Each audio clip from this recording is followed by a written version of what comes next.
Get out, you leech. We've been living here for 5 years without paying a dime. That's what my brother's wife screamed when I asked her to finally move out of my apartment after the breakup. My brother tried to act tough, his jaw tight with fake confidence, but both of them froze when I reached into my bag and pulled out the envelope. My name is Alina Ward. I'm 29, and if you think you know how this ends, stay tuned. Tell me, how does family turn into strangers who live off you like parasites and still look you in the eye as if you owe them something? The apartment still smelled faintly of lavender, my mom's scent, from the day she handed me the keys. Keep it, Lena. Here's home. Start your life. I never imagined that same place will become their rent-free kingdom. When my brother and his wife lost their jobs, I opened my door. It was supposed to be temporary, just a couple of months, he'd said. But years passed, bills arrived in my name, repairs came out of my pocket, and somehow I became the intruder in my own home. Now, as they stood in my living room, her in my old college hoodie, him leaning against my couch, I laid the envelope on the table. Eviction notice, I said quietly. 30 days. Her eyes widened, then narrowed. You wouldn't dare! You owe us! Owe you what? I asked, my voice steady, though my hands trembled behind the bag. My peace? My home? My brother's face flushed red. You're heartless, Lena. But as I looked at the clock on the wall, the same one Dad gave me before he died, the second hand froze for a moment, glinting in the sunlight like it agreed with me. That's when I knew this was just the beginning. Because the envelope in my bag wasn't the only one I'd prepared. The next one would end everything they thought they owned. My brother slammed the door so hard the sound rattled the picture frames.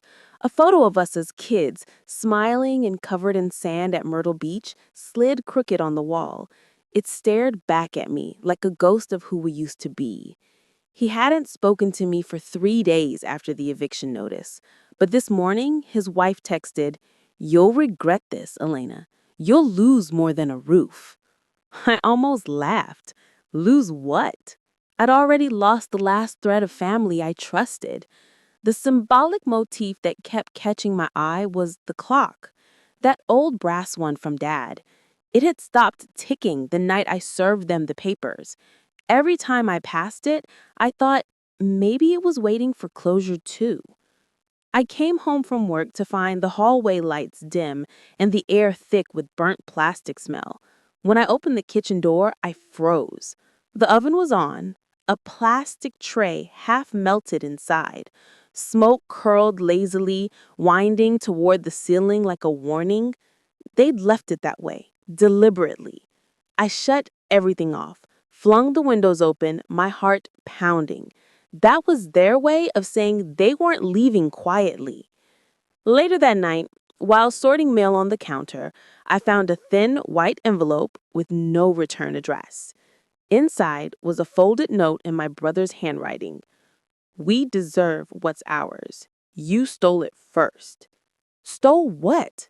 The words pulsed in my head as I looked around the apartment. Every object felt foreign.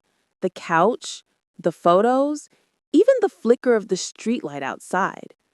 All of it felt watched. I didn't know yet that they had already started planning their revenge, but by the time I found out, it was too late for apologies. 2 days later, I came home to find the locks changed. The doorknob jiggled uselessly under my hand, and my stomach dropped as I heard laughter inside. Her voice, sharp and nasal like nails on glass. My brother had moved back into my apartment. I knocked once, then twice. No answer. When I raised my fist to bang harder, the peephole darkened. Someone was watching. Open the door, Marcus. This isn't a joke. Through the wood came his muffled voice. You shouldn't have pushed us, Lena. You don't understand what you're doing. My name, the one he used to say with kindness, sounded like a warning now. I stood there in the stairwell, gripping the eviction papers in my trembling hand, my throat burning. The clock motif appeared again, the brass one I'd left on the mantel inside. I could still picture its frozen hands, stopped at 9:13, the minute I'd last felt peace. An old woman from the next apartment cracked open her door. "Sweetheart, are you okay?" I forced a smile. Just a misunderstanding. But her eyes lingered on me, worry and pitying. People always know when something's wrong. They just pretend they don't. That night, I slept in my car across the street, watching the light in my own window flicker. My brother's silhouette passed behind the curtains, then hers. They toasted something. Champagne, maybe. I could almost hear her laughter spilling down into the parking lot. In the rearview mirror, my reflection looked hollow. I whispered, "You took my home, but you're not keeping my peace." The next morning, I made 3 phone calls, one to a lawyer, one to the bank, and one to a quiet friend who owed me a favor. Because I wasn't just taking back my apartment, I was reclaiming everything they'd built on my silence. The lawyer's voice was calm, but edged with disbelief. "You're telling me they'd change the locks on a property that's legally yours?" "Yes," I said, staring at the folders spread across my coffee-stained diner table. "And they've been living there rent-free for 5 years. He adjusted his glasses. "Then we'll start with the legal notice, quietly, no confrontation." But the quiet didn't last long.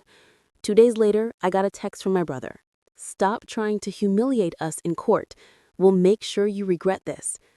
That's when I noticed the clock motif again, the brass one in the background of a photo he'd just posted online. My clock, my living room. The caption read, "Family always finds its way home." The comments below made me sick. Mutual friends calling them survivors, praising their kindness, saying how heartless I'd been. She'd clearly been feeding them lies, but I didn't respond. Not yet. Instead, I started gathering proof.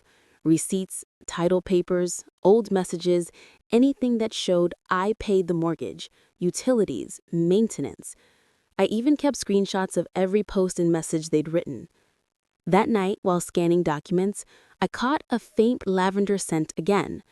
It came from the old keychain Mom had given me, a tiny brass charm shaped like a clock. The coincidence stung. She used to say, "Time reveals truth even when people don't." I whispered to the keychain, "Then reveal it, Mom, please." At 2 a.m., my phone buzzed. A voicemail. My brother's wife, her voice dripping with triumph. "Hope you're enjoying your car bed, Elena. By next week, the court will see you're unstable. We've got evidence, too." My heart clenched. What evidence? But what she didn't realize was that I'd already found the first crack in their story, and by morning, I'd use it to tear their whole lie apart. The next morning, I drove to the courthouse with my evidence folder pressed tight against my chest like armor. The parking lot shimmered with heat, and my reflection in the glass door looked steadier than I felt. Inside, my lawyer flipped through the papers and gave a quiet nod. "They can't forge ownership. You have bank statements, transfer receipts, the deed in your name. They don't stand a chance." I wanted to believe him, but betrayal doesn't vanish with paperwork. It lingers like dust on a photo you can't wipe clean. Later that day, I went back to the building, not inside, just to the street corner. From across the road, I watched my brother carry groceries up the steps, humming like he still belonged there. His wife leaned over the balcony, watering my plants. That's when I saw the symbolic motif again, the brass clock sitting on the windowsill, catching the sunlight. Frozen, at 9:13. Always 9:13. They hadn't even bothered to hide it. Then came the smallest, most human sound that shattered me. The faint chime of a spoon clinking inside one of my mugs. My favorite mug, pale blue, chipped at the rim, the one Dad used for cocoa on winter nights. They were drinking from it. I bit the inside of my cheek until I tasted iron. That night, I sat in my car drafting a message that would change everything. To everyone who's been wondering what's really happening, here's the truth. Attached were screenshots of legal documents, proof of ownership, and voice notes of their threats. By dawn, the post was live. At first, silence. Then the wave hit. Hundreds of comments, old friends tagging my brother, co-workers messaging me. Alina, I had no idea. By noon, he deleted every account. But damage leaves traces, screenshots, whispers, a story people now questioned. And I wasn't done yet.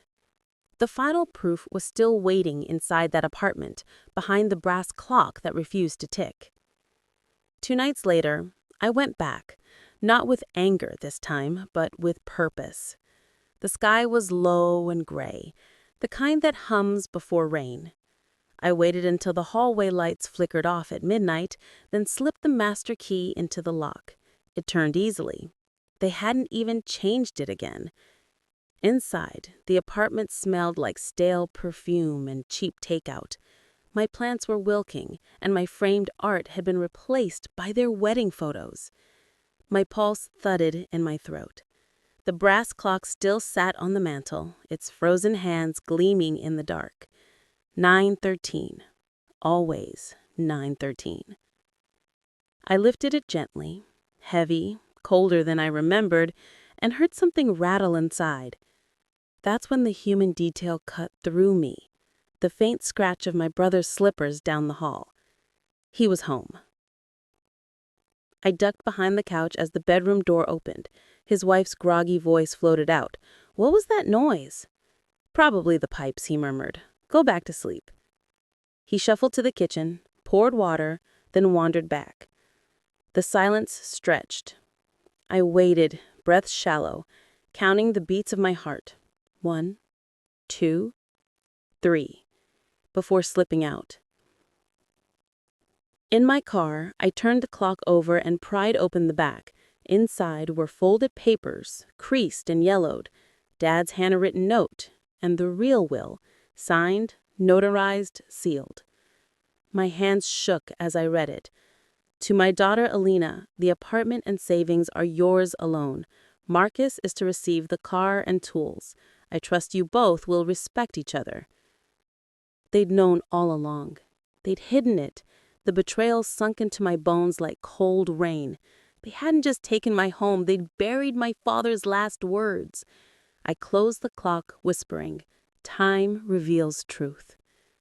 By sunrise, I had already called my lawyer, because now I wasn't just evicting them, I was exposing them. And the next envelope they received wouldn't be a notice. It would be the end of their story. The next morning, sunlight hit the brass clock like it was alive again, a single gleam slicing through the quiet of my lawyer's office. He set the will gently on the desk. "This changes everything, Alina." He explained that the version on file, the one my brother had presented years ago, was forged.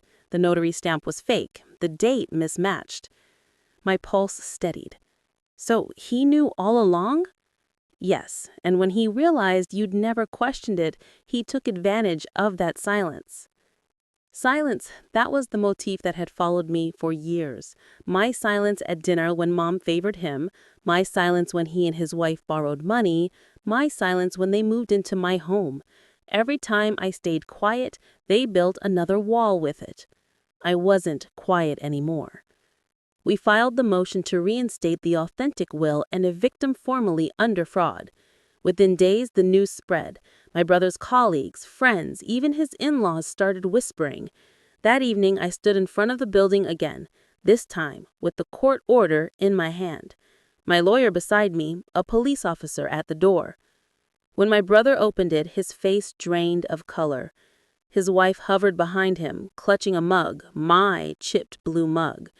The officer spoke firmly. "You're required to vacate immediately. The property belongs to Miss Ward." He sputtered, "She can't," but the officer's tone cut him off.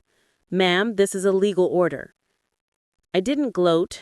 I didn't shout. I simply walked past them, each step echoing in the hallway like the steady tick of a clock finally resuming. Inside, everything smelled wrong. Artificial candles, spoiled food, the sour scent of betrayal. I set the clock back on the mantel, wound the key, and listened. Tick, tick, tick. For the first time in 5 years, time was moving again, but justice wasn't done yet. There was one last truth they hadn't faced, the one that would ruin more than their home. The court hearing was short, quiet, almost anticlimactic. My brother's lawyer spoke fast, but his words stumbled over the evidence I'd brought: the real will, the forged signature, the transfer receipts, and the voice messages. The judge's gavel hit once. The property and associated assets are hereby reinstated to Miss Alina Ward. It was over. 5 years of silence, manipulation, and guilt ended with a single sentence. My brother avoided my eyes as they walked out. His wife's heels clicked like tiny gunshots on the marble floor. She turned once, lips curling. "Hope you're happy, Alina. You've destroyed your own family." I wanted to answer, but I didn't, because the truth was, I hadn't destroyed it. They had, the moment they chose greed over love. Outside the courthouse, the air smelled like rain on metal.